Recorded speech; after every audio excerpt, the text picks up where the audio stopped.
પ્રકરણ 10 જનકપુર તરફ પ્રયાણ। જીવન એક સાધના છે। સાધના કદી પૂરી થતી નથી। જીવનને ધબકતું રાખવું હોય તેણે કદી પણ સાધના બંધ ન કરવી, ચાલુ રાખવી। સાધનાની સમાપ્તિ કરી બેઠેલા લોકો જીવનને સમાપ્ત કરી દેતા હોય છે। શ્વાસ લેવા તેનું નામ જીવન ન કહેવાય, પણ હેતુપૂર્વક પ્રયત્નો કરતા રહેવું તેનું નામ જીવન છે। જેને હવે કશા હેતુઓ બાકી ન રહ્યા હોય તેણે બીજાના હેતુઓ સિદ્ધ કરવા પણ પ્રયત્નપૂર્વકની સાધના કરતા રહેવું જોઈએ।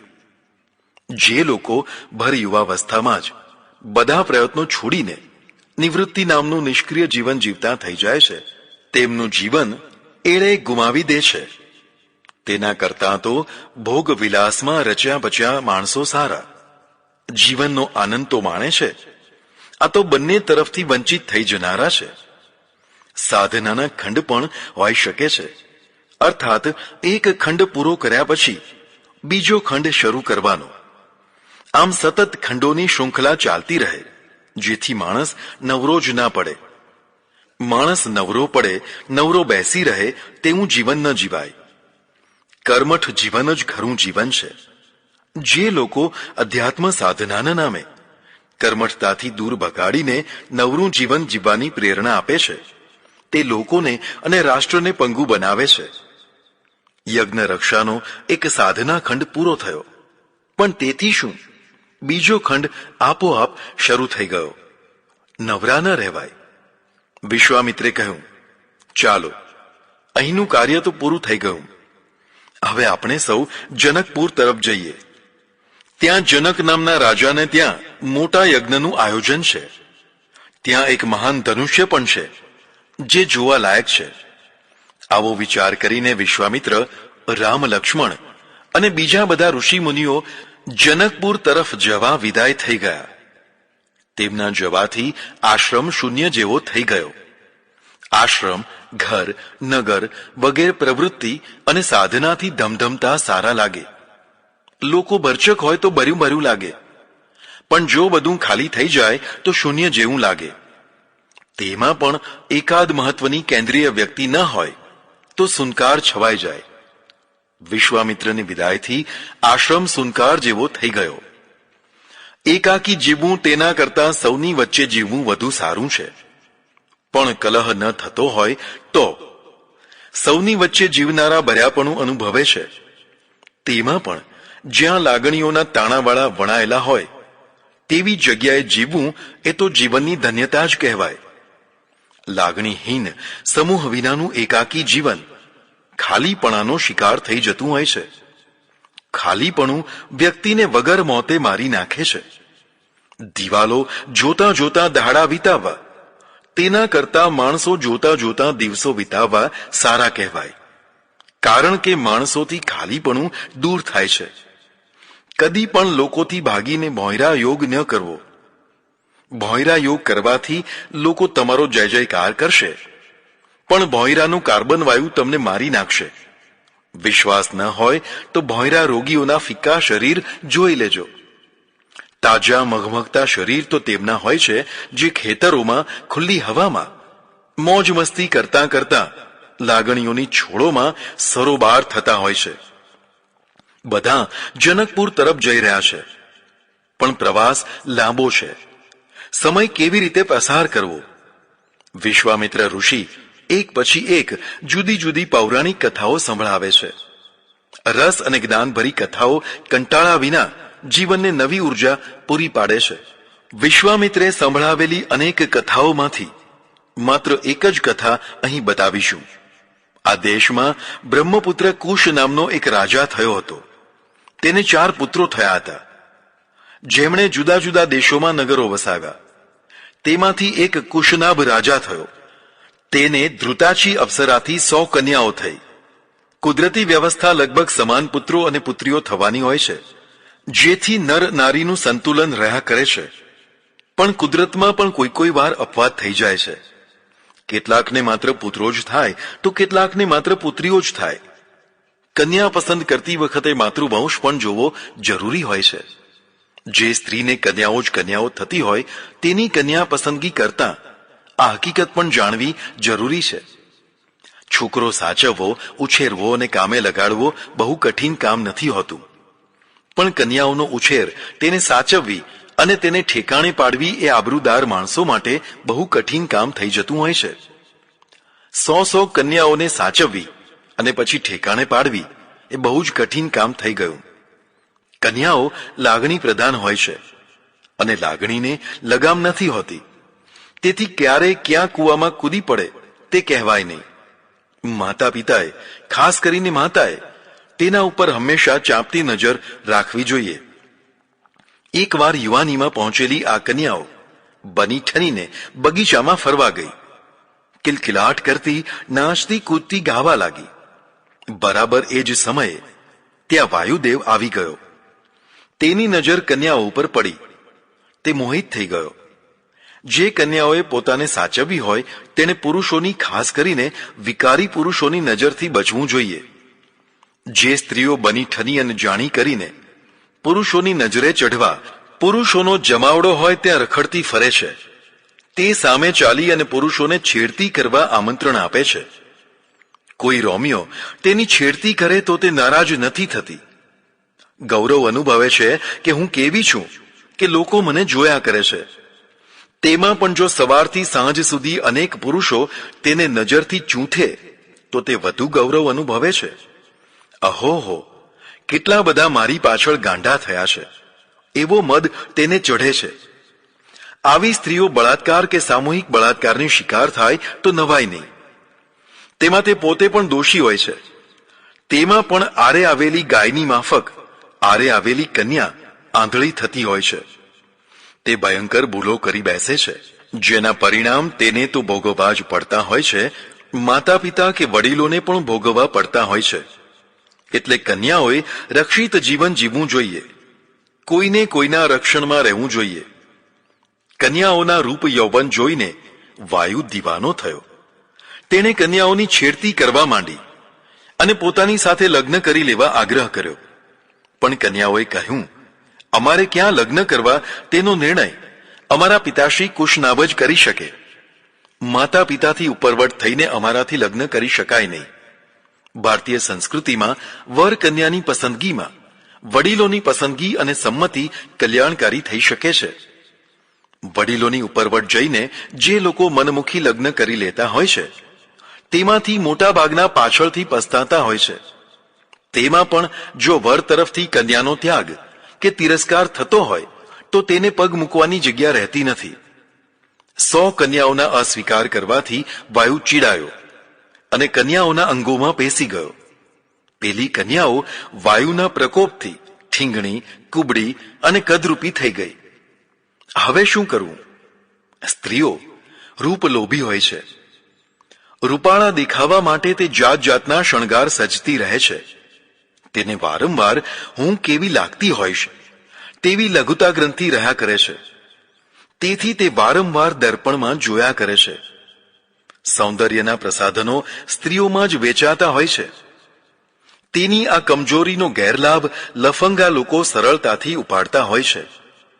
જરાક સીધી કે આડકતરી રીતે જઈને તેના રૂપના વખાણ કરે કે બસ માછલી કાંટામાં ફસાઈ સમજો, પછી તે નીકળી ન શકે, બરબાદ થઈ જાય. એટલે કન્યાઓને સાચવવી જરૂરી છે.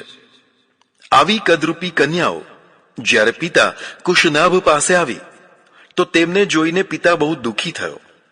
કદરૂપી ખોડીલી કન્યાઓને ઠેકાણે પાડવી બહુ જ કઠિન કામ કહેવાય. પણ તે વાયુને વશ ન થઈ તે જાણીને આનંદ થયો. હવે શું કરવું? મંત્રીઓની સલાહથી જાણવા મળ્યું કે વનમાં ચૂલી નામના ઋષિ તપ કરતા હતા. તે એકાકી જ હતા. તેથી સોમદા નામની ગાંધર્વી કન્યા તેમની સેવા કરવા રોકાઈ ગઈ. માણસ વૈજ્ઞાનિક હોય, જ્ઞાની હોય, તપસ્વી હોય કે રાષ્ટ્રનેતા હોય, તેની સેવા કરનારી કોઈ સ્ત્રી તો હોવી જોઈએ જ. જે સેવા સ્ત્રી કરી શકે તે કોઈ પુરુષ ન કરી શકે. મોટા પુરુષોની પાછળ ઘણું સંભાળવાનું હોય છે. સોમદાએ ઋષિની બધી જવાબદારીઓ સંભાળી લીધી.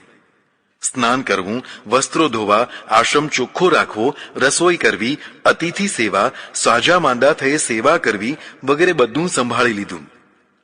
વર્ષો વીતી ગયા. એકવાર ચૂલી ઋષિ પ્રસન્ન થયા અને સોમદાને વરદાન માગવા કહ્યું. ધીરજ રાખી અને સેવામાં મંડ્યા રહેનારને એકના એક દિવસે ફળ મળતું જ હોય છે. ઋષિ પ્રસન્ન થઈ ગયા. હવે સોમદાને શું જોઈએ? તેણે કહ્યું કે મને તમારા જેવો મહાતેજસ્વી પુત્ર આપો. ઋષિએ પોતાના તપથી તેને માનસ પુત્ર આપ્યો, જે બ્રહ્મદત્ત કહેવાયો. આ બ્રહ્મદત્ત અત્યારે કાંપિલી નગરીમાં રાજ કરી રહ્યો છે. રાજાએ આ બ્રહ્મદત્તને પોતાની 100 પુત્રીઓ પરણાવી દીધી. બ્રહ્મદત્તના સ્પર્શથી 100 હતી તેવી જ પાછી રૂપવતી થઈ ગઈ. એમ કહી શકાય કે વાયુની છેડતીથી બદનામ થયેલી 100 કન્યાઓ કદરૂપી થઈ ગઈ હતી. કલંક સ્ત્રીને કદરૂપી બનાવે છે. નિષ્કલંકતા જ સ્ત્રીનું ખરું સૌંદર્ય છે. ગમે ત્યાં રખડતી ભટકતી સ્ત્રીઓ નિષ્કલંક નથી હોતી. સમાજમાંથી, પરિવારમાંથી ફેંકાઈ જતું તે જ મોટું કદરૂપાપણું છે. પણ બ્રહ્મદત્ત જેવો કોઈ મહાન પ્રતિષ્ઠિત પુરુષ તેવી સ્ત્રીનો સ્વીકાર કરી લે તો તે પુનઃ સૌંદર્ય પ્રાપ્ત કરી લે છે, અર્થાત પુનઃ પ્રતિષ્ઠા મેળવી લે છે. કલંકિતનો સ્પર્શ નિષ્કલંકને કલંકિત કરી મૂકે છે. પણ જો નિષ્કલંકી પ્રબળ હોય તો કલંકિતના કલંકને ધોઈ નાખે છે. બ્રહ્મદત્ત બળવાન છે, તેથી તેના સ્પર્શ માત્રથી પેલી કન્યાઓ પુનઃ રૂપાળી થઈ ગઈ.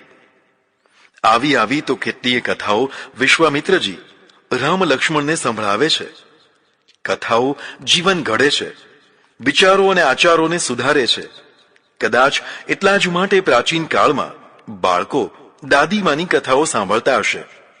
તેથી દાદીમા અને બાળકોની એકતા પણ વધતી હશે. સંયુક્ત પરિવારમાં હળવાશભરી ક્ષણો અને વાતો જરૂર હોવી જોઈએ, જેથી પરિવારના સભ્યો એકબીજાની નજીક આવે છે. પ્રકરણ 11. અહલ્યાનું પતન અને ઉદ્ધાર. જીવન નટના દોર ઉપર વાંસડાના સંતુલનથી ચાલતું રહે છે. સંતુલન બહુ મહત્વનું હોય છે.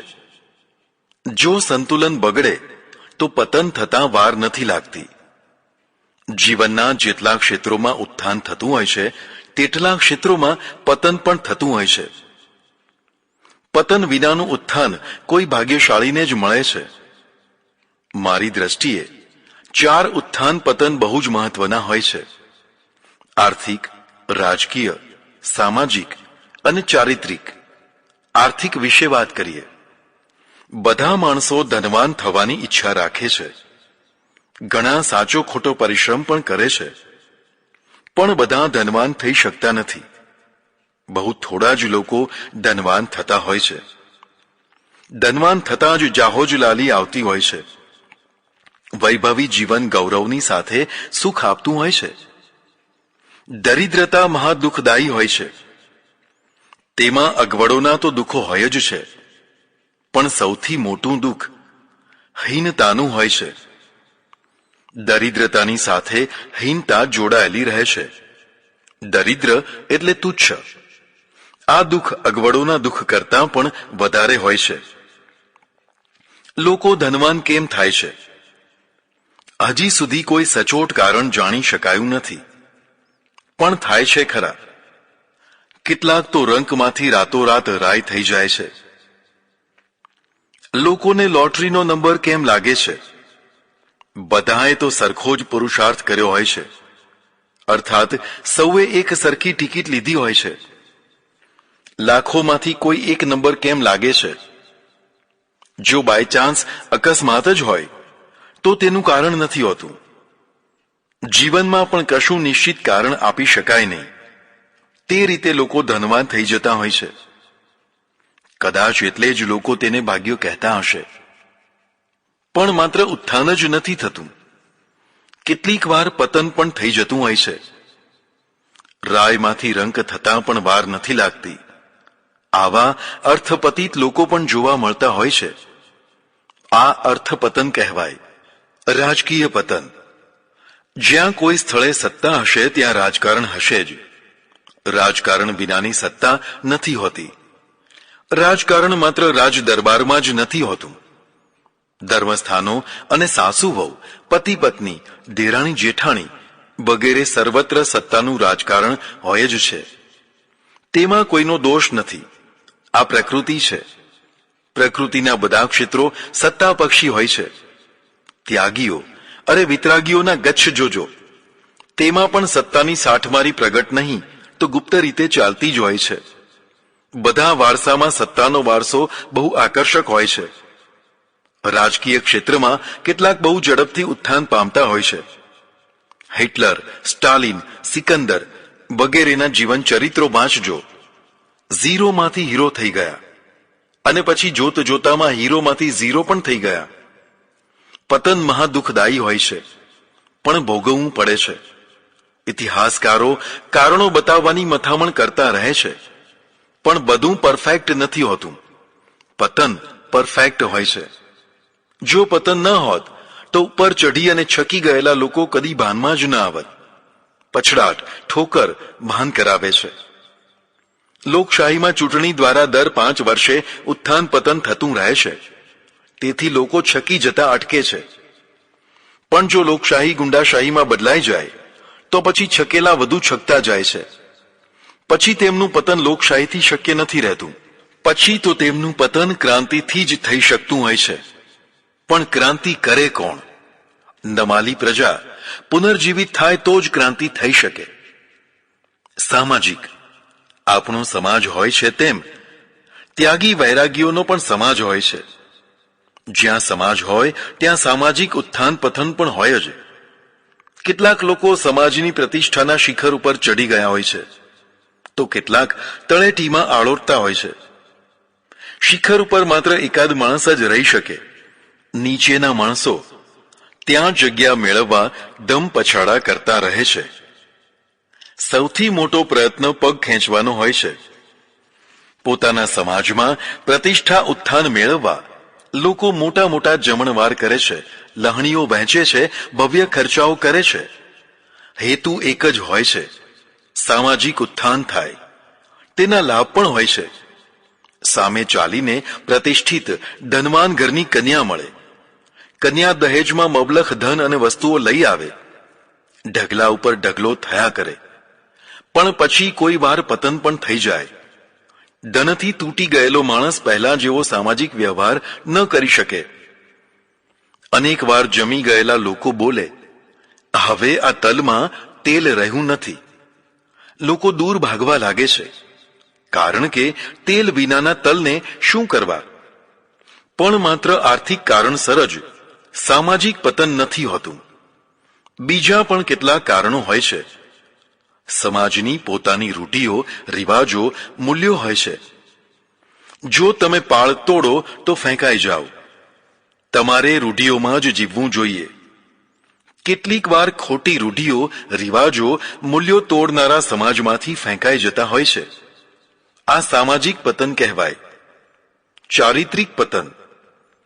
ચરિત્ર સંબંધી થોડી ચર્ચા પહેલા કરી છે. અહીં માત્ર કામાચાર સંબંધી ચરિત્રની વાત કરીશું.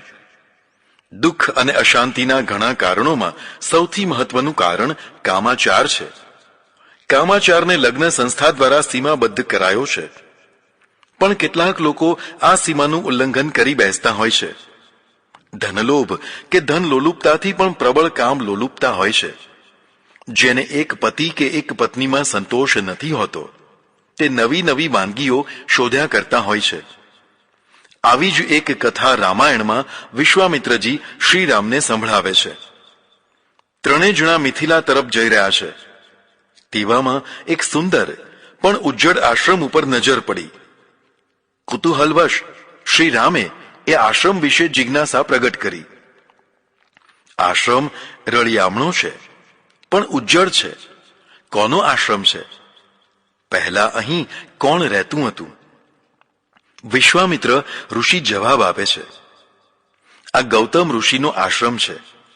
ગૌતમ ઋષિ બહુ પ્રસિદ્ધ ઋષિ હતા. મહાન વિદ્વાન અને તપસ્વી પુરુષ હતા.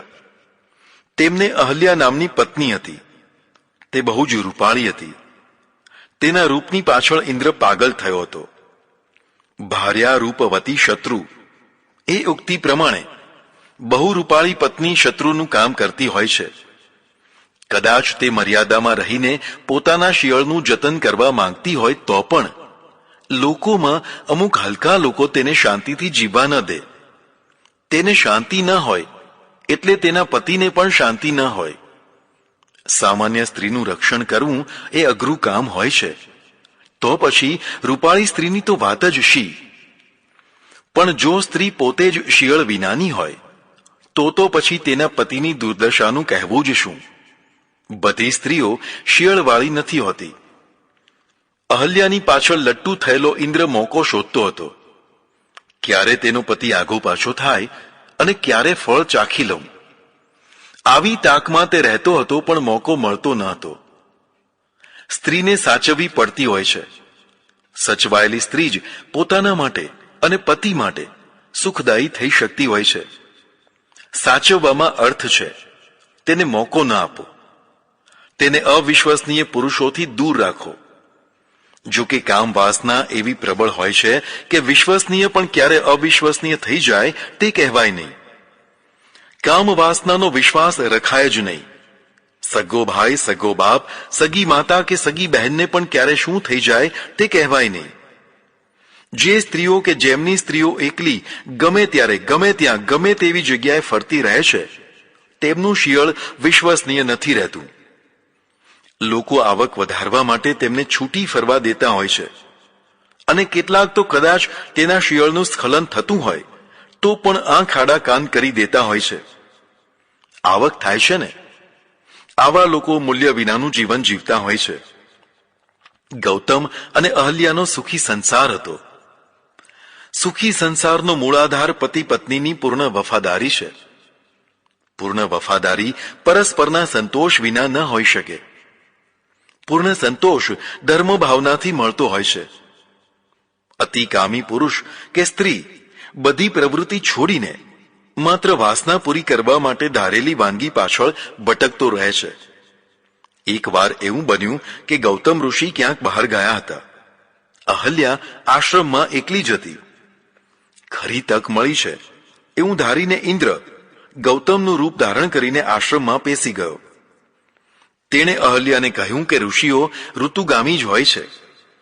અત્યારે તારો ઋતુકાળ નથી, તો પણ હું અત્યારે કામાતુર થઈ ગયો હોવાથી ઋતુકાળની રાહ જોઈ શકતો નથી. માટે તું અનુકૂળ થઈ અને મને રતિ સુખ આપ. ઋષિ વેશધારી ઇન્દ્રને અહલ્યા ઓળખી ગઈ કે આ ઋષિ નહીં પણ ઇન્દ્ર છે. તો પણ તેને અહોભાવ થયો કે અહો, હું કેવી ભાગ્યશાળી કે આજે મને ઇન્દ્રનું સુખ મળી રહ્યું છે. તે તરત જ અનુકૂળ થઈ ગઈ અને બંનેએ મળી અને ખૂબ રતિ સુખ ભોગવ્યું.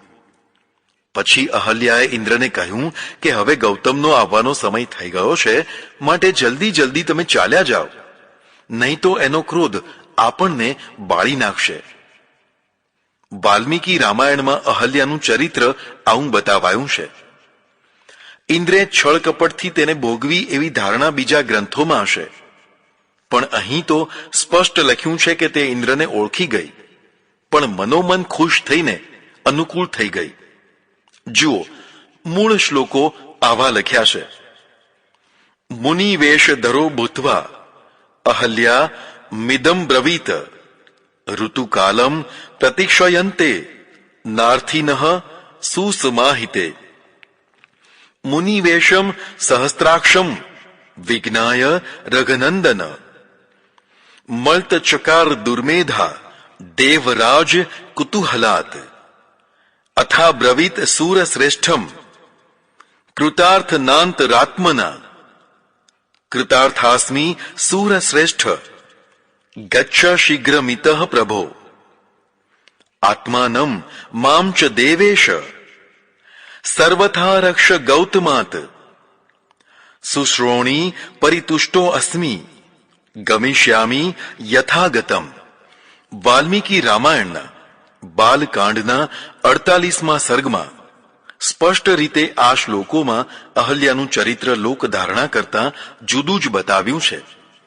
મેં મારા સંસાર રામાયણમાં અહલ્યાનો બચાવ કર્યો છે અને બધા દોષનો ટોપલો ઇન્દ્ર ઉપર નાખ્યો છે, પણ અહીં વાલ્મીકી રામાયણમાં વાત સાવ જુદી જ લાગે છે. એવું લાગે છે કે વાલ્મીકી રામાયણ વધુ વાસ્તવવાદી છે. આગળ જતા આદર્શવાદના કારણે કવિઓએ પાત્રોના ચરિત્રોને સુધાર્યા લાગે છે. કવિઓની દુનિયા નિરાલી હોય છે. તે ધારે તો રાક્ષસને ભગવાન બનાવી દે અને તે ધારે તો ભગવાનને રાક્ષસ બનાવી દે. આપણે કવિઓની દુનિયામાં વિચરણ કરીએ છીએ. કદાચ વાસ્તવિકતા ભયંકર હોય છે. ફરીથી ઇન્દ્ર અને અહલ્યાનો વાર્તાલાપ જુઓ. અહલ્યા સમજી ગઈ કે આ ઇન્દ્ર જ છે, જે ગૌતમનો વેશ ધારણ કરી અને આવ્યો છે. છતાં દુષ્ટ બુદ્ધિવાળી તેને અહો, દેવોનો રાજા ઇન્દ્ર મને ચાહે છે, હું કેટલી ભાગ્યશાળી છું, એવા આનંદમાં આવીને તેણે મન મૂકી અને ઇન્દ્રની સાથે રતિ સુખ ભોગવ્યું. પછી બોલી, હે ઇન્દ્ર, હું ધન્ય થઈ ગઈ. આવું સુખ મને પહેલા કદી મળ્યું નથી. ઇન્દ્રે પણ કહ્યું કે હું પણ પૂર્ણ સંતુષ્ટ થયો છું. હવે હું જલ્દી ચાલ્યો જાઉં છું, જેથી ગૌતમ આપણને જાણી ન જાય. આદર્શવાદ અને વાસ્તવવાદ વચ્ચે ઘણું અંતર છે. ખાસ કરી અને કામ વાસનાનું ક્ષેત્ર તો કશી જ ખાતરી વિનાનું હોય છે. પવિત્ર અને મોટા ગણાતા માણસો આ ક્ષેત્રમાં ધાર્યા કરતા તદ્દન જુદા હોઈ શકે છે. કામ લોલુપતા એટલી પ્રચંડ અને પ્રબળ છે કે સૌના માટે બધી જ શક્યતાઓ રહી હોય છે. આવું માનીને ચાલનાર આઘાતથી બચી જાય છે. ખરેખર તો આ ક્ષેત્રમાં બહુ ઊંચો દેખાવ ન કરવો જોઈએ. પોતે સામાન્ય છે, ભૂલો કે સ્ખલિત થઈ શકે છે તેવું માની અને ચાલવું જોઈએ. કદાચ બાંધી મુઠ્ઠી રહી જાય. ઉચ્ચતા રાખવી, પણ ઉચ્ચતાનો દાવો કે પ્રદર્શન ન કર્યા કરવું. અને પતિત જણાતા લોકો પ્રત્યે તિરસ્કાર ન કરવો. મારાથી પણ આવી ભૂલ થઈ શકે છે તેવી ધારણા રાખી અને યોગ્ય વ્યવહાર કરવો. પાપ ભીરું હોય છે. ઇન્દ્ર જેવો સમર્થ માણસ પણ પરસ્ત્રી માટે પરગૃહમાં પ્રવેશ કરી ભયભીત થઈ ગયો. તે જલ્દી જલ્દી ઘર બહાર નીકળ્યો, પણ સામે જ ગૌતમ ઋષિ મળી ગયા. પોતાના ઘરમાં કોઈ એકલા પુરુષને નીકળતો જુએ તો તેનો શો અર્થ થઈ શકે? ગૌતમ બધું સમજી ગયા. જાણે આકાશ તૂટી પડ્યું, વીજળીનો કડાકો થયો અને એક નહીં, એક સાથે હજારો વજ્રો તૂટી પડ્યા. દાંપત્ય વિશ્વાસ અને વફાદારીના ભૂકે ભૂકા થઈ ગયા. આઘાતમાંથી મહાક્રોધ ભડકી ઉઠ્યો. તેમણે ઇન્દ્રને શ્રાપ આપ્યો, જા, વૃષણ રહિત થઈ જા. ઇન્દ્રની પૌરુષ ગ્રંથિ ભરેલા વૃષણ અંડકોશ ખરી પડ્યા. હવે તે નપુંસક થઈ ગયો. જે પૌરુષની પ્રચંડતાથી તેણે અહલ્યાનું શિયળ હણી નાખ્યું હતું, તે પૌરુષ જ ચાલ્યું ગયું. લેતો જા, હવે જીવનભર નપુંસક થઈને જીવન જીવ. એવું લાગે છે કે આવા બળાત્કાર જેવા કાર્યો કરનારા, પારકું ગઢ ઉજ્જર કરનારાને પથ્થરો મારીને, લાંબી જેલની સજા કરીને કે ફાંસી આપીને સજા કરવા કરતા તેને નપુંસક બનાવી દેવો એ જ ખરી સજા કહેવાય. જેણે ઘણા ઘર ઉજ્જડ કર્યા હોય તેવો માણસ ઇન્દ્ર જેવો મોટો હોદ્દાનો હોય તો પણ તેને આવી સજા કરવી જોઈએ. તેને મારવો નહીં, જીવાડવો, પણ કમો તે જીવાડવાનો. એવું જીવવું જે મોત કરતા પણ વધુ ભયંકર પીડાદાયક થઈ જાય. ગૌતમે આ જ કર્યું. પણ સ્ત્રીને શી સજા કરવી? સ્ત્રીની સંમતિથી, અર્ધસંમતિથી કે પછી તેની જ પહેલથી જો આ કાર્ય થયું હોય તો તેનો ત્યાગ કરી દેવો. માત્ર પતિ તરફથી જ નહીં, પૂરા સમાજ તરફથી પતિ અને સમાજથી ત્યક્ત થયેલી સ્ત્રીને અહીં શિલા થવાનું બતાવ્યું છે. શિલા એટલે પથ્થર. ચારે તરફથી તિરસ્કૃત, ખાનદાની વાળી વ્યક્તિ પથ્થર જેવું જડ જીવન જીવતી થઈ જાય છે. તે મરતી તો નથી, પણ કમોતે જીવે છે. માન પ્રતિષ્ઠા મેળવી અને પછી માન પ્રતિષ્ઠાહીન જીવન જીવવું એ શિલા જીવન કહેવાય. આ તો ખાનદાન સ્ત્રીની વાત થઈ. પણ જે પહેલેથી જ બદચલન સ્ત્રી હોય, રોજ નવા નવા ઘર ઉજાડતી હોય, તેનું શું કરવું? સમજ નથી પડતી. બધા જ દંડો તેના માટે ઓછા છે. ઋષિના કોપથી નપુંસક થઈ ગયેલા ઇન્દ્ર પછી હવે અહલ્યાનો વારો હતો. ક્ષણિક સુખની ધન્યતા પછી હવે તે થરથર કાંપતી હતી. ઇન્દ્રની દુર્દશા જોઈને તેને ખ્યાલ આવી ગયો કે ઋષિ હવે મને જરૂર કોઈ દંડ આપશે. ઋષિ દંડ આપે કે ન આપે તેનું દાંપત્ય અને પ્રેમાળ લગ્ન જીવન તો ભાંગીને બુક્કો થઈ ગયું હતું. હવે તેને પશ્ચાતાપ થઈ રહ્યો હતો. આવી ભૂલો કરનારી સ્ત્રીઓ પોતાનું દાંપત્ય સાચવવા માટે જીવનભર વાતોને છુપાવતી રહે છે. છુપાવેલી વાત તેને શાંતિથી ઊંઘવા નથી દેતી અને પેલો લંપટ પુરુષ વારંવાર તેને બ્લેકમેલ કરીને દુરુપયોગ કરતો રહે છે. પછી તો તે પોતે પણ દુરુપયોગથી ટેવાઈ જાય છે. તે લોકો ભાગ્યશાળી જ કહેવાય જે પહેલી ભૂલમાં જ પકડાઈ જાય છે, જેથી આગળ બીજી ભૂલો થતી અટકી જાય છે. અહલ્યાને જોઈને ઋષિને ધિક્કાર ભાવ થયો. તે હું કર્યું? ધિક્કાર છે. જા, શિલા થઈ જા. 1000 વર્ષ સુધી પથ્થર થઈને અહીં પડી રહેજે. અહલ્યાને ઘણો પશ્ચાતાપ થયો. તેણે પોતાનો બચાવ ન કર્યો, ભૂલ સ્વીકારી. સ્ત્રીઓ હંમેશા પોતાને નિર્દોષ બતાવતી રહે છે. તે કદી ભૂલ સ્વીકારી શકતી નથી. રંગે હાથે પકડાઈ જવાય તો દોષનો બધો ટોપલો પેલા લંપટ શિકારી પુરુષ ઉપર ઢોળી દે છે. તેણે મારી ઈચ્છા વિરુદ્ધ બળાત્કાર કર્યો. હું શું કરું? મોટા ભાગના બળાત્કારો આવા જ હોય છે. બળાત્કાર ક્ષણિક કામાવેગમાં થતો હોય છે, પણ જ્યાં દિવસો, મહિનાઓ અને વર્ષો સુધી કામાચાર થયો હોય તેને બળાત્કાર કહેવાય નહીં. વર્ષો સુધી પોતાની ઈચ્છાથી કામાચાર ભોગવવા પુરુષને ફસાવનારી સ્ત્રી છેવટે તેના ઉપર બળાત્કારનો આરોપ લગાવી પોતે નિર્દોષ હોવાનો દાવો કરતી હોય છે. પુરુષને ડબલ કમોતે મારી નાખતી હોય છે. કદાચ એટલા જ માટે તેની વિશ્વાસપાત્રતા હોવાનું કહેવાયું હશે. વિશ્વાસપાત્રમ ન કિમસ્તિ નારી. કોણ વિશ્વાસપાત્ર નથી? નારી. વિજ્ઞાન મહાવિજ્ઞત મો અસ્તિ કોવા. નાર્યા પિશાચ્યા નચ વે ચિતોયઃ. આવું આદ્ય શંકરાચાર્યએ લખ્યું છે. સૌથી મોટામાં મોટો જ્ઞાની વિજ્ઞાની કોણ છે? જે નારી રૂપી પિશાચીણીથી ઠગાયો ના હોય. કેટલા કડવા અનુભવ પછી આદ્ય શંકરાચાર્યે નારીને પિશાચીણી કહી હશે. ગૌતમને પૂછી જુઓ કે વાત સાચી છે. અહલ્યા, ઇન્દ્ર અને ગૌતમથી સંસાર ખદબદી રહ્યો છે. ફરક એટલો છે કે બધી જગ્યાએ ખરા સમયે ગૌતમ આવી પહોંચતા નથી અને ગૌતમ જેવા બધા ત્રિકાળદર્શી નથી હોતા. પરમેશ્વરે પડદો નાખી મૂક્યો છે, તેથી એક ગુપ્ત રામાયણ પણ ચાલતી રહે છે. ગૌતમને એટલો પ્રચંડ આઘાત લાગ્યો કે તેમણે પોતાના હાથે પોતાના આશ્રમને આગ લગાડી દીધી. સંપત્તિ અને વૈભવ ત્યાં સુધી જ સુખ આપે છે જ્યાં સુધી તમારી લાગણીઓની હત્યા નથી થઈ જતી. વિશ્વાસઘાતથી મોટી કોઈ હત્યા નથી. જ્યારે વર કન્યા પરસ્પરમાં લગ્ન ગ્રંથિથી જોડાય છે ત્યારે બંને એકબીજાને પોતાનું શરીર સમર્પિત કરી દેવાની પ્રતિજ્ઞા કરે છે. હવે આ તન મન તમારું છે, મારો કશો હક ન રહ્યો. આવું પારકું શરીર તે પરપુરુષ કે પરપત્નીને ક્ષણિક સુખ માટે આપતા થઈ જાય તો તે વિશ્વાસઘાત, વચનભંગ કહેવાય. વિશ્વાસઘાતી મહાપાપી. આઘાતના ડિપ્રેશનમાં ગૌતમ હિમાલય ચાલ્યા ગયા. માણસને ચાલ્યા જવાની પણ એક જગ્યા જોઈએ. અહીં અહલ્યા શિલા થઈને પડી છે. ત્યાં ઇન્દ્ર નપુંસક અને કલંકિત થઈને મહાદુઃખ ભોગવી રહ્યો છે. હા, આ બધું મર્યાદા બહારના ક્ષણિક સુખની લોલુપતાથી થયું છે. તેથી તો કહ્યું છે કે સ્ત્રીને સાચવો. સચવાયેલી સ્ત્રી જ સુખી થાય અને સુખી કરે. વિશ્વામિત્ર ઋષિ શ્રીરામને પેલા ઉજ્જડ આશ્રમમાં લઈ ગયા. 1000 વર્ષથી શિલા થઈને પડેલી અહલ્યાને બતાવી.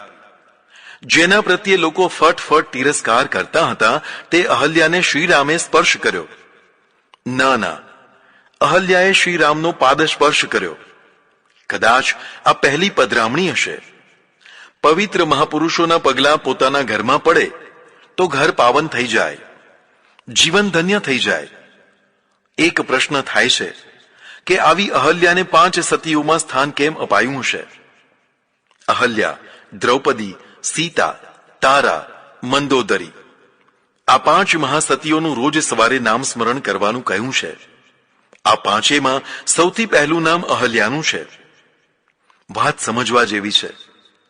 અહલ્યા પતિત થઈ તે વાત સાચી, પણ પછી સુધરી ગઈ.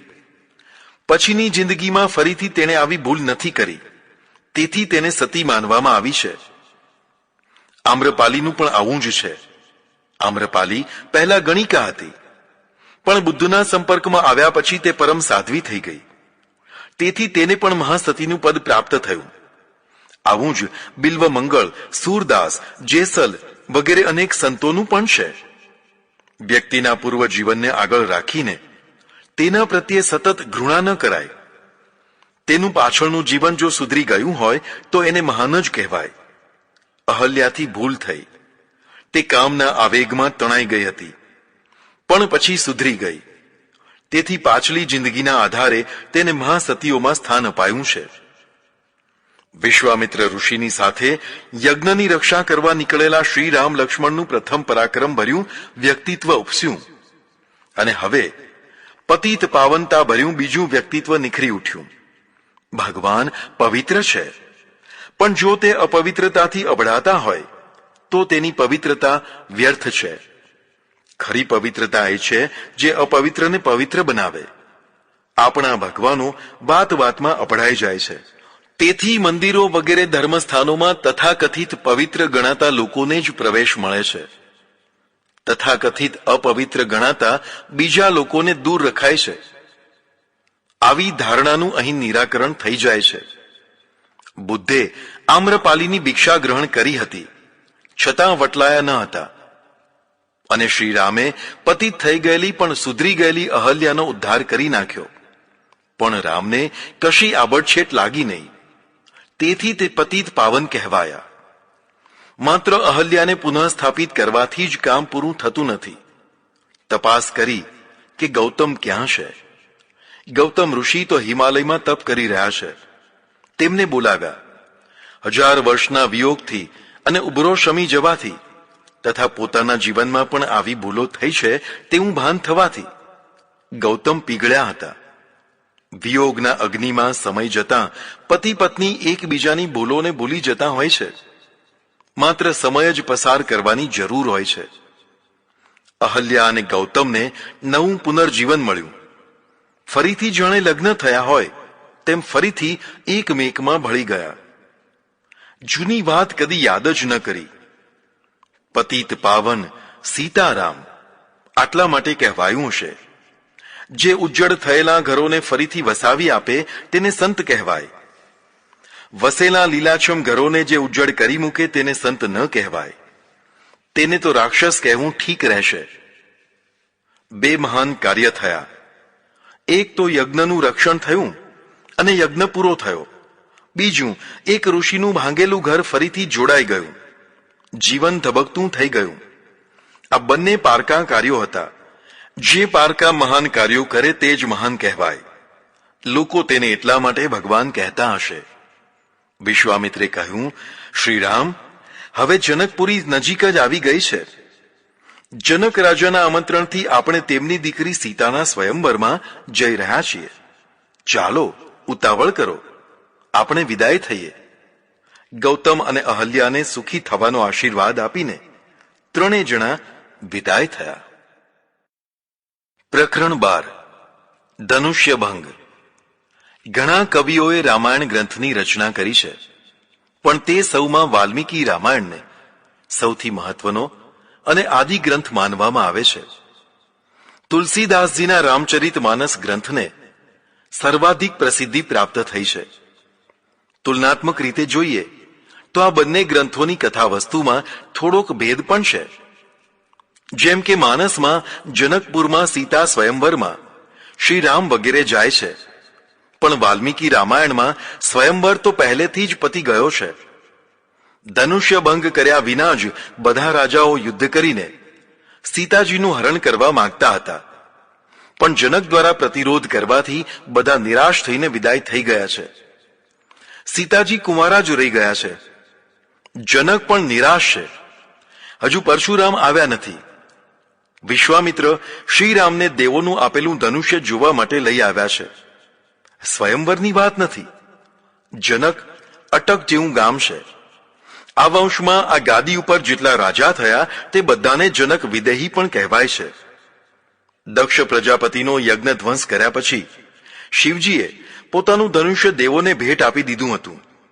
તે ધનુષ્ય દેવોએ જનકને આપ્યું હતું, જે જનકના આંગણામાં પડ્યું રહેતું હતું. તેનું વજન એટલું બધું હતું કે 5000 માણસો તેને માંડ ઉપાડી શકતા. આવા વજનદાર ધનુષ્યને બાલિકા સીતા એકલી જ ઘોડો કરીને રમતી. તેથી રાજા જનકે નક્કી કર્યું હતું કે જે કોઈ વીર આ ધનુષ્યની પણછ ચઢાવી દેશે તેને જ સીતા વરાવીશ. આ પ્રમાણે સ્વયંવર થઈ ચૂક્યો હતો, પણ કોઈને કશી સફળતા મળી નહીં. તેથી જનક નિરાશ થઈ ગયા હતા. તેવામાં વિશ્વામિત્ર ઋષિ શ્રી રામ વગેરે ધનુષ્ય જોવા માટે આવી ચડ્યા. તેમને યજ્ઞમાં પધારવાનું આમંત્રણ હતું. વિશ્વામિત્ર જ્યારે આવ્યા ત્યારે યજ્ઞ ચાલુ થવાનો હતો. તેમને વાટિકામાં ઉતારો આપ્યો હતો. રાજા જનકના મુખ્ય મંત્રી શતાનંદ હતા. શતાનંદ ગૌતમ ઋષિ અને અહલ્યાના પુત્ર થાય. પોતાની માતા અહલ્યાની ઇન્દ્ર સાથેની ઘટનાને શતાનંદ જાણે છે. માતા પિતાનું ઘર ભંગ થયું તે પણ જાણે છે. તેથી દુઃખી તો છે, પણ તેમને માતા પિતા પ્રત્યે ઘૃણા નથી, કરુણા છે. આવી જ ઘટના પ્રાચીન કાળમાં માતા રેણુકા સાથે થઈ હતી. રેણુકા નિર્દોષ હોવા છતાં પિતા જમદગ્નિની આજ્ઞાથી પુત્ર પરશુરામે માતા રેણુકાની હત્યા કરી નાખી હતી, પણ પછી તેને સજીવન પણ કરી દેવાઈ હતી. આવી નાની મોટી ઘટનાઓ ત્યારે પણ થતી રહેતી. ભારતમાં કન્યાને પરણાવવાની જવાબદારી માતા પિતા કે વડીલોની છે. કન્યાના લગ્ન પ્રસંગને ખૂબ ધામધૂમથી ઉજવાય છે. પહેલા ઘણા દિવસો સુધી જાન રહેતી અને જલસા કરતી. કન્યાના પિતા આ પ્રસંગને પ્રતિષ્ઠાનો પ્રસંગ માનતા. તેમાં પણ જો ઉંમરે આવેલી જાન પરણ્યા વિના પાછી જાય તો ભારે માનહાનિ થઈ ગણાતી. આવી કોડભરી કન્યા કુમારી રહી જતી. અત્યારે જનકની પણ આવી જ દશા થઈ છે. ધનુષ્ય વિજય કરવા આવેલા બધા રાજકુમારો પાછા ચાલ્યા ગયા છે. હવે સીતાનું શું થશે તેવી ચિંતા જનકને સતાવી રહી છે. અસ્વીકૃત થયેલી કુમારી કન્યા, પરિત્યક્ત થયેલી ત્યક્તા પરિણીત કન્યા, ભર યુવાવસ્થામાં વિધવા થયેલી કન્યા, આ ત્રણેય માતા પિતા માટે ભારે ચિંતા અને દુઃખનું કારણ બનતી. આને સામાજિક દુઃખો કહેવાય. સમાજ વ્યવસ્થા દૂષિત હોય તો લોકો દુઃખી થાય. સીતાજીએ બે અવસ્થાઓ ભોગવી છે. એકમાં જનક અને બીજીમાં રામ દુઃખી થયા છે. કુમારી રહી જવાથી જનક દુઃખી છે.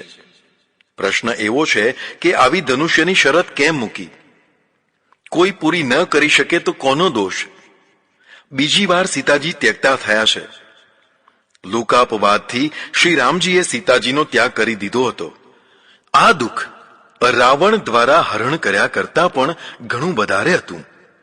કારણ કે રાવણે અપહરણ કર્યું તેમાં સીતાજીને કોઈ કલંક લાગ્યું નહોતું. પણ જ્યારે શ્રી રામે સીતાજીનો ત્યાગ કરી દીધો અને તે પણ કલંક લગાડીને સગર્ભાવસ્થામાં ત્યાગ કર્યો, ત્યારે જે દુઃખ થયું તે કલ્પનાતીત જ કહેવાય. કલંકના દુઃખ જેવું દુઃખ તો 1000 નરકોમાં પણ નહીં હોય. પાછું આવું દુઃખ પોતાના જ પતિના દ્વારા લગાડવામાં આવ્યું હોય ત્યારે તો હદ જ થઈ જાય. જે પતિ સીતે સીતે કરીને ઘન વનમાં ભટકતો હતો અને જે સીતા રામ રામ કરી અને લંકામાં રાવણની લાલચ સામે અડગ ટકી હતી, તે જ રામ તેને કલંક લગાડીને ઘોર વનમાં ધકેલી દે, આથી વધારે ક્યું દુઃખ હોય? પ્રેમ વિશ્વસનીય હોય છે અને નથી પણ હોતો. જે પ્રેમ બલિદાન આપનારો હોય છે તે વિશ્વસનીય હોય છે. જે બલિદાન લેનાર હોય છે તે વિશ્વસનીય નથી હોતો. આમ જુઓ તો સીતાજીનું બલિદાન જ લીધું કહેવાય. તેનું આખું કેરિયર ધૂળધાણી થઈ ગયું. પણ હમણાં એ વાતની ચર્ચા નહીં કરીએ. હમણાં તો લગ્ન પ્રસંગ ચાલી રહ્યો છે. શરણાઈ વખતે મોકાણ ન હોય, ના શોભે. વિશ્વામિત્રજીના આગ્રહથી જનકે 8 પૈડાવાળી મોટી પેટીમાં રાખેલું ધનુષ્ય 5000 સેવકો દ્વારા લઈ આવવા કહ્યું. વિશ્વામિત્રનો ઇશારો થતાં જ રામ ઊભા થયા અને જ્યાં ધનુષ્ય મૂકવામાં આવ્યું હતું ત્યાં ગયા. જોત જોતામાં તેમણે ધનુષ્યને ઉપાડી લીધું અને મહાપરાક્રમ કરીને તેની પણછ ચઢાવી દીધી. પછી તેને ખેંચીને બાણ ચઢાવવા જાય છે ત્યાં તો તે ધનુષ્ય બરાબર મધ્ય ભાગમાંથી 2 ટુકડા થઈ ગયું. સૌ જોતા જ રહી ગયા. જનકના આનંદનો પાર નથી. અને સીતાજી પણ ભાવવિભોર છે. માનસમાં જે વાટિકામાં પુષ્પ વીણવા રામનું જવું અને ગૌરી પૂજા માટે સીતાજીનું આવવું તથા એકબીજાના નેત્રનું મિલન થવું વગેરે લખાયું છે તે વાલ્મીકી રામાયણમાં નથી. વાલ્મીકી રામાયણમાં હજુ સુધી ક્યાંય કોઈ મંદિર આવ્યું નથી. સંધ્યા, વંદન, ગાયત્રી જાપ વગેરે તો થાય છે, પણ હજી સુધી દેવદર્શન કે આરતી પૂજાની વાત આવી નથી. જનકનો બહુ મોટો બોજ ઉતરી ગયો. ઉંમરલાયક કુમારી કન્યા બોજ જેવી લાગે છે. સુપુત્રની પ્રાપ્તિ કરતા પણ સુજમાઈની પ્રાપ્તિ અતિ દુર્લભ કહેવાય. પ્રકરણ 13. રામ વિવાહ. શક્ય હોય તેણે લગ્ન જરૂર કરવા જોઈએ, પણ બધાને માટે એ શક્ય નથી હોતું. શારીરિક અક્ષમતા, આર્થિક અક્ષમતા અને સ્વભાવની અક્ષમતા વાળાએ લગ્ન ન કરવા જોઈએ. શારીરિક અને આર્થિક બાબત તો સમજી શકાશે, પણ જેનો સ્વભાવ અક્કડ, વહેમીલો, તિતાલી હોય તેણે પણ લગ્ન ન કરવા જોઈએ. કારણ કે લગ્ન એ પ્રથમ પગથિયું છે. તેનું ખરું પગથિયું તો દાંપત્યની સિદ્ધિથી જ પ્રાપ્ત થતું હોય છે. ઘણા લોકો લગ્ન તો કરે, પણ તેમનું દાંપત્ય જામે નહીં. જો દાંપત્ય જામે નહીં તો લગ્ન જીવન નરક બરાબર થઈ જાય. તેના કરતાં કુંવારા સારા. પણ દાંપત્ય જામશે કે નહીં તેની પ્રથમથી ખબર પડતી નથી. ઘણીવાર બે સારા માણસોના પણ દાંપત્ય જામતા નથી. જેના નિશ્ચિત કારણો આપી ન શકાય તેને લોકો ભાગ્ય કહેતા હોય છે. તો પણ જેનો સ્વભાવ બહુ જ અકડું, અભિમાની હોય, જે વહેમીલું હોય અને જે તિતાલી હોય તેનું દાંપત્ય ભાગ્યે જ સિદ્ધ થતું હોય છે. એક મુદ્દો ખાસ યાદ રાખવાનો: દાંપત્ય સ્ત્રી જ જમાવતી હોય છે, પુરુષ નહીં. સ્ત્રીમાં અમાપ સહનશક્તિ, પ્રેમ અને ડાપણ હોય તો જ દાંપત્ય જામી શકે. બધી સ્ત્રીઓમાં આ ગુણો હોતા નથી. ખાસ કરીને સુધારાવાદી, નાસ્તિક જેવી સ્ત્રીઓમાં આવા ગુણો નથી હોતા. તેઓ હંમેશા પોતાના હક્કોની જ દુહાઈ આપ્યા કરતી હોય છે. હક્કોની કટકટ કરનારી સ્ત્રીઓ કર્તવ્ય પરાયણ નથી થઈ શકતી. આ બધું પાછળથી સમજાય છે. પછી પસ્તાવા સિવાય બાકી કશું રહેતું નથી. પણ આવું થશે જ તેવો ભય રાખી અને લગ્ન ન કરવું પણ યોગ્ય નથી. કુદરતી આવેગોના પ્રશ્નો, વારસદારના પ્રશ્નો અને અડીખમ સાથીની આવશ્યકતાના પ્રશ્નો અવિવાહિત માણસોને ભારે સતાવતા રહે છે. ધનુષ્ય વિજય તો થઈ ગયો. હવે લગ્ન કરવાની વાત આવી. આપણે ત્યાં સફળ લગ્ન માટે 3 સંમતિઓ જરૂરી છે: વડીલ સંમતિ, સમાજ સંમતિ, વર કન્યાની સંમતિ. વડીલોના અનુભવી જીવનનો લાભ લેવો જોઈએ. ભારતમાં 2 વ્યક્તિના લગ્ન નથી થતા, 2 પરિવારના લગ્ન થાય છે.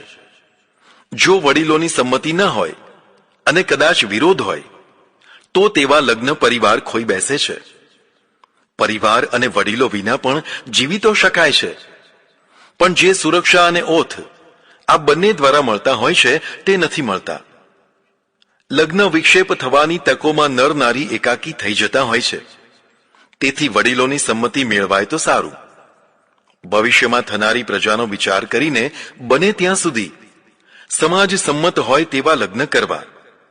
સમાજ વિરુદ્ધ જનારા પાછળથી પોતાના સંતાનોને ઠેકાણે પાડતા હેરાન થતા હોય છે.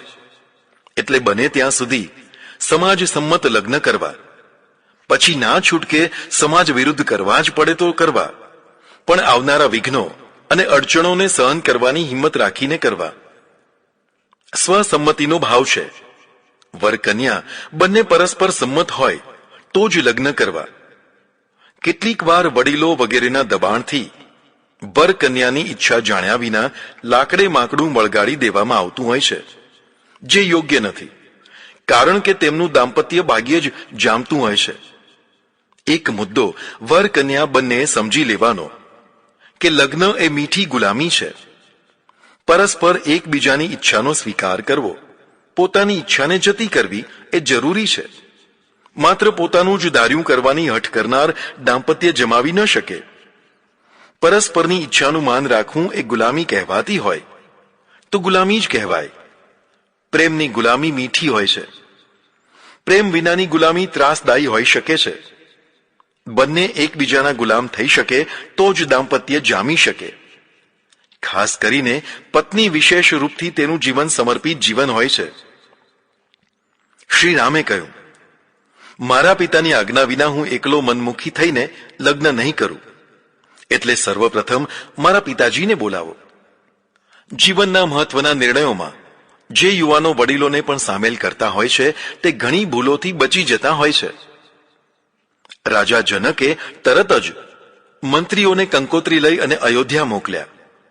જો કે આ લગ્ન દશરથને પૂછ્યા વિના થઈ રહ્યા છે, તો પણ દશરથે હર્ષભેર લગ્ન કંકોત્રીને વધાવી લીધી. કારણ કે આ લગ્ન પરાક્રમ લગ્ન હતા, પ્રેમ લગ્ન કે બીજા પ્રકારના લગ્ન ન હતા. પહેલા પ્રેમ કરીને પછી લગ્ન કરવા એ પશ્ચિમની રીતિ છે. તેમાં ભય છે ખૂબ અગાધ પ્રેમ કર્યા પછી, એકબીજાને ભરપૂર ભોગવ્યા પછી માનો કે છોકરો લગ્ન કરવા તૈયાર ન થાય અથવા છોકરી ફરી જાય તો બહુ મોટો આઘાત લાગે. એમાં પણ જો છોકરો ફરી જાય તો કન્યાનું શું થાય? તેણે ફરી પાછો કોઈ નવો છોકરો શોધવાનો રહ્યો.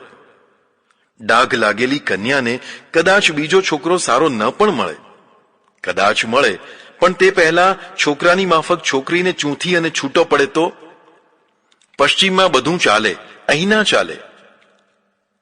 પછી તો છોકરી ચૂંથાતી જ રહે, તેનું જીવન બરબાદ થઈ જાય. એટલે લગ્ન કરી અને પછી પ્રેમ કરવો બંને માટે, ખાસ કરીને છોકરી માટે વધુ સુરક્ષિત ગણાય. લગ્ન પહેલા જ જે ભોગ માટે ઉતાવળ કરે તો નક્કી સમજવું તે કોઈ ખાનદાની માણસ નથી, તે ફસાવનારો માણસ છે. તેમાં પણ જો કન્યા નિર્લજ થઈ અને આવી અપેક્ષા રાખે તો તે નક્કી વંઠી ગયેલી સ્ત્રી થવાની છે. તે તેના પતિને સુખી નહીં કરી શકે. સ્ત્રીની પાસેથી બધું પડાવી લો, પણ તેની લજ્જા ન પડાવો. લજ્જા જ સ્ત્રીનું સ્ત્રી તત્વ છે. નિર્લજતા અને નાલાયકી સાથે સાથે ચાલતા રહે છે. પુત્રના પરાક્રમ લગ્નને સ્વીકારીને રાણીઓ સાથે દશરથ જનકપુર પહોંચી ગયા. તેમનું ભવ્ય સ્વાગત કરવામાં આવ્યું. જન્મજાત સગા પછી બનાવેલા સગાઓમાં વેવાઈ વગેરે મહત્વનો ભાગ ભજવે છે. વેવાઈ, સાસુ, સસરા, જમાઈ, નણંદ, ભાભી વગેરે જન્મજાત નથી હોતા, બનાવેલા હોય છે. આમાંથી કેટલાક એકની સગાઈથી બાકીના આપોઆપ સગા થઈ જતા હોય છે. કોઈને જમાઈ બનાવો એટલે સાસુ, સસરા, નણંદ, ભોજાઈ, દિયર, જેઠ વગેરે સગાપણું આપોઆપ પ્રાપ્ત થઈ જતું હોય છે. જે આત્મીયતા જન્મજાત સંબંધોમાં હોય છે તે ગોઠવેલા સંબંધોમાં નથી હોતી. પેલો લોહીનો સંબંધ હોય છે. લડ્યા ઝઘડ્યા પછી પણ તેમાં એકતાનું તત્વ બન્યું રહે છે. સૌથી મોટું દુઃખ સંબંધો તૂટવાનું હોય છે અને સૌથી મોટું સુખ સંબંધો સુધારવાનું હોય છે. તેમાં પણ લાગણીના સંબંધો બહુ સુખી દુઃખી કરતા હોય છે. લગ્ન વિધિ શરૂ થઈ. આપણી બધી વિધિઓ સમજવા જેવી છે. બને ત્યાં સુધી લગ્ન વગેરે કાર્યો વિધિ વિધાનથી કરવા જોઈએ. જો તેની વ્યાખ્યા અને સમજણ આપવામાં આવે તો તેમાંથી ઘણી પ્રેરણા મળી શકે છે. વર કન્યા અગ્નિની સાક્ષીએ જીવનભર એકબીજાની સાથે જોડાવાની સોગંદ વિધિ કરે છે. સપ્તપદી વિધિના દ્વારા બંને એકબીજાના કર્તવ્યો, જવાબદારીઓ સ્વીકારે છે. આ એક પ્રકારનો ધાર્મિક દસ્તાવેજ જ કર્યો કહેવાય. આ બધા વિધિ વિધાનોમાં કેટલાક શાસ્ત્રીય હોય છે અને કેટલાક લૌકિક હોય છે. બંને મહત્વના હોય છે. વાલ્મીકી રામાયણમાં રામ, લક્ષ્મણ, સીતાજી અને ઉર્મિલાના જ લગ્નો બતાવ્યા છે. ભરત અને શત્રુઘ્નના બતાવ્યા નથી. જનક રાજાના ભાઈ કુશધ્વજને 2 પુત્રીઓ હતી, માંડવી અને શ્રુતકીર્તિ. બંનેના લગ્ન ભરત અને શત્રુઘ્ન સાથે કરી દીધા. આ પ્રમાણે ચારે ભાઈઓ એક જ ઘરની 4 કન્યાઓથી વિવાહિત થયા. બધી વિધિ પતાવીને દશરથ રાજા પાછા અયોધ્યા આવી ગયા. નગરજનોએ 4 વર કન્યાઓનું સ્વાગત કર્યું. આ સમાજ માન્યતા અથવા પ્રજા માન્યતા કહેવાય. પછી તો ઘણી ઋતુઓ સુધી રામ, લક્ષ્મણ અને સીતા ઉર્મિલાએ લગ્ન જીવનનો આનંદ લીધો.